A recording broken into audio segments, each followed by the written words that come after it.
जय हिंद दोस्तों, इस वीडियो में हम जानेंगे उत्तर प्रदेश पुलिस की सैलरी के बारे में। यानी यदि आप आज भर्ती हो रहे हैं तो आपको ट्रेनिंग पर कितनी सैलरी मिलने वाली है और ट्रेनिंग के बाद कितनी सैलरी मिलने वाली है। क्योंकि ट्रेनिंग जैसे कंप्लीट हो जाती है उसके बाद बहुत सारी चीज़ें आपको खुद ही लगवाना पड़ता है, तभी आपको सारी चीज़ें मिल पाती हैं और जानकारी के अभाव में आप उनका लाभ नहीं ले पाते हैं। इसलिए इस वीडियो के माध्यम से आपको सारी चीज़ें बताने वाला हूँ, तो पूरी वीडियो में बने रहिए। मैं आपका दोस्त संदीप शुक्ला और आप देख रहे हैं शिवप्रिया को। दोस्तों, जैसा कि जो कांस्टेबल की सैलरी और 7वें वेतन आयोग के अनुसार जो है इसका वेतनमान 5200 से 20,200 रुपए होता है और जो कांस्टेबल का ग्रेड पे है वो 2,000 रुपए होता है लेवल 3। इसके अनुसार जो आपका बेसिक पे है दोस्तों, तो आपको 21,700 रुपए बेसिक पे मिलता है। यानी न्यूनतम वेतन आपका 21,700 रुपए होता है कांस्टेबल के लिए। और साथ में डीए जो मिलता है वो डीए आपको प्रेजेंट में 53% मिलता है। ये डीए में हर 6 माह में वृद्धि होती है, जनवरी और जुलाई में। तो जैसे अभी प्रेजेंट में 53% चल रहा है, तो इसके अनुसार आपका जो डीए है वो 11,501 रुपए बनेगा। इसके बाद आपको पौष्टिक आहार भत्ता मिलता है खाने के लिए, यह आपको 1,875 रुपए मिलता है। और मेंटेनेंस किट अलाउंसेस यानी जो वर्दी वगैरह होती है आपको उसको धुलने के लिए, साफ सफाई के लिए आपको 188 रुपए दिए जाते हैं। यह दोस्तों आपकी जो सैलरी है, इतनी सैलरी आपको ट्रेनिंग पर मिलेगी। ये चीजें आपको ट्रेनिंग पर मिलेंगी। जैसे ही आपकी आमद हो जाएगी और ट्रेनिंग पर आप चले जाएंगे तो ये चीजें चारों आपको इन ट्रेनिंग पर ही मिलने वाली है। यानी इसको हम अगर टोटल जोड़ करके आपको बताएं तो 35,264 रुपए आपको ट्रेनिंग पर सैलरी मिलेगी। इसके बाद इससे कुछ कटौतियां भी होती हैं। जैसे मान लीजिए आपका एनपीएस अकाउंट जैसे ही खुल जाएगा तो एनपीएस कटेगा। एनपीएस दोस्तों आपका बेसिक पे प्लस डीए का 10% कटौती की जाती है। तो जैसे ही इसका जोड़ करके 10% काटेंगे यानी आपका जो है एनपीएस 3320 रुपए यानी 3,320 रुपए कट जाएगा। और जीआईएस यानी ग्रुप इंश्योरेंस स्कीम का 100 रुपए पर मंथ जो है कटौती की जाती है। दोस्तों एक तरह से पुलिस के वेलफेयर के लिए कटौती की जाती है हर पर्सन की हर मंथ सैलरी से 100 रुपए की।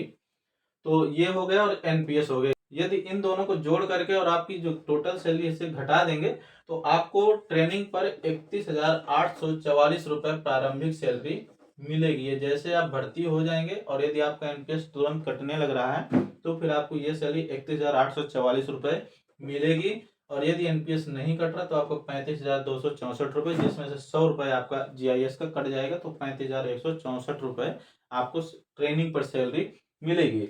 इसमें दोस्तों जो बेसिक पे है आपका, हर वर्ष इसमें 3% की वृद्धि होती है।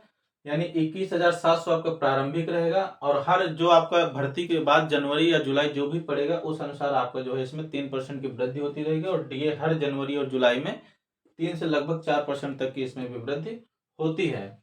इसके बाद जैसे आपकी ट्रेनिंग कंप्लीट हो जाएगी और आपकी नियुक्ति हो जाती है किसी थाना पर या कहीं पर भी हो जाती है नियुक्ति, तो आपको नियुक्ति के आधार पर कुछ चीजें अलग से मिलती हैं। जैसे आपको साइकिल भत्ता प्रेजेंट पे मिल रहा है जो कि 200 रुपए मिल रहा है। वर्तमान में सरकार द्वारा इसको मोटरसाइकिल भत्ता में परिवर्तित कर दिया गया है जो कि 500 रुपए है। तो इन दोनों में से जो भी लागू हो जाएगा उस समय वो आपको मिलेगा, परंतु प्रेजेंट में 200 रुपए ही आपको साइकिल भत्ते के रूप में दिया जा रहा है। और यदि आपकी फील्ड पर पोस्टिंग रहेगी तो हर 6 महीने में 1,000 रुपए सिम भत्ता मिलता है। यानी साल में 2,000 रुपए टोटल आपको सिम अलाउंस के रूप में दिया जाएगा। बैरक भत्ता दोस्तों तब आपको मिलता है जब आप बैरक पर रहते हैं, यानी कोई सरकारी आवास लेकर के नहीं रहते हैं, प्लस ना ही प्राइवेट आवास लेकर के आप एचआरए की सुविधा ले रहे हैं, तब उस समय आपको बैरक भत्ता मिलता है जो कि 455 रुपए मिलता है। इसमें वर्तमान में पुलिस स्मृति दिवस के अवसर पर कुछ वृद्धि कर दी गई है। वृद्धि जैसे लागू हो जाती है तो आपको बढ़ा हुआ बैरक भत्ता मिलेगा। इसी तरह एचआरए अगर आप सरकारी क्वार्टर लेकर नहीं रह रहे हैं और आप प्राइवेट आवास लेकर रह रहे हैं तो उस समय आपको एचआरए मिलेगा। एचआरए दोस्तों 3 प्रकार से मिलता है, एक तो 2400, दूसरा 1200 और तीसरा 800 रुपए। ये दोस्तों जैसे आप नगर निगम वाले इलाके हो गए जो फर्स्ट ग्रेड के शहर होते हैं, जैसे इलाहाबाद हो गए, लखनऊ, कानपुर, आगरा जैसे शहरों में अगर आपकी नियुक्ति है तब आपको 24 रुपए एचआरए मिलेगा।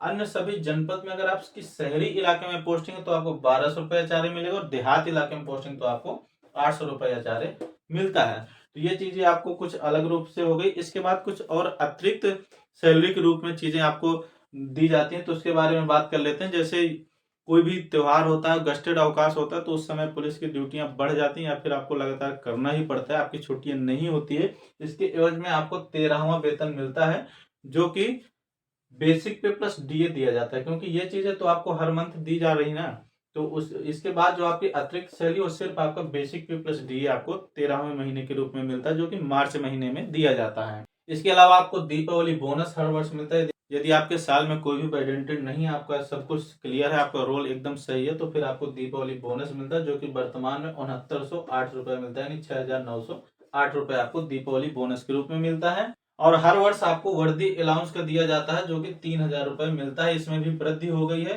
यानी 5000 रुपये अब मिलेगा, परंतु प्रेजेंट में 3000 रुपये दिया जा रहा है। और यदि आपकी जहां भी नियुक्ति है वहां से आप 8 किलोमीटर दूर कहीं भी यदि ड्यूटी करने जा रहे हैं, आपकी ड्यूटी लग जाती है और वहां पर आप 12 घंटे इससे अतिरिक्त की ड्यूटी आपकी लगती है, उस समय आपको टीए और डीए की सुविधा मिलती है, जो कि शहर के हिसाब से मिलती है। कांस्टेबल के लिए फर्स्ट क्लास के शहर में अगर ड्यूटी लगती है तो 390 रुपये, और अगर सेकंड में लग रही तो 300 रुपये, और अगर थर्ड में लग रही तो 240 रुपये पर डे के हिसाब से टीए, और प्लस टीए यानी ट्रेवलिंग अलाउंस, जो आपको वहां आने जाने का खर्चा वो भी आपको दिया जाता है। तो इस प्रकार से इसमें आपको सैलरी दी जाती है। दोस्तों यदि अभी भी कोई चीज छूट गई है, कंफ्यूजन, तो आप कमेंट सेक्शन में लिख सकते हैं। और हर प्रकार की अपडेट के लिए टेलीग्राम ग्रुप जरूर ज्वाइन कर लीजिए। यहाँ पर सभी इन्फॉर्मेशन आपके डाउट को क्लियर किया जाता है, और चैनल को सब्सक्राइब कर लीजिए। Thanks for watching.